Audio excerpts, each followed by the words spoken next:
Kasus pembunuhan berencana pegawai koperasi yang jasadnya dicor di belakang toko pakaian di kawasan Maskorobet Palembang hampir lengkap setelah seluruh tersangka diamankan. Kamis siang, polisi dari Satreskrim Polrestabes Palembang dan Polsek Sukarami menggelar rekonstruksi pembunuhan yang menewaskan korban Anton Eka Saputra. Dalam rekonstruksi sebanyak 45 adegan, diperagakan 3 orang tersangka, masing-masing Antoni, Pongki, dan Kelvin. Saat adegan pertama hingga ke-8, para tersangka merencanakan pembunuhan dan dilanjutkan korban datang menggunakan sepeda motor. Sebelum korban dibunuh, tersangka utama pemilik toko pakaian, Antoni, mengajak korban berdiskusi terkait hutang. Sementara 2 tersangka memukul kepala sampai korban tak sadarkan diri.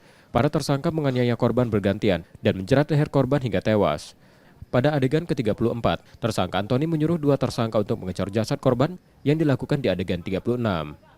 Tersangka Antoni juga memberi tugas pada 1 saksi untuk membersihkan lokasi dan mematikan CCTV untuk menghilangkan bukti. Usai membunuh korban, sepeda motornya dijual para tersangka ke Kabupaten 4 Lawang sebelum akhirnya berencana untuk kabur. Ya, rekonstruksi pembunuhan ya. Jadi dia dilakukan oleh teman-teman dari Satreskrim Polrestabes. Berapa adegan tadi, Bang? Berapa adegan bang?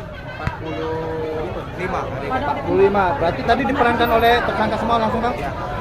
Bang, tadi antara tersangka ada penyangkalan tidak bang dalam melakukan rekaman?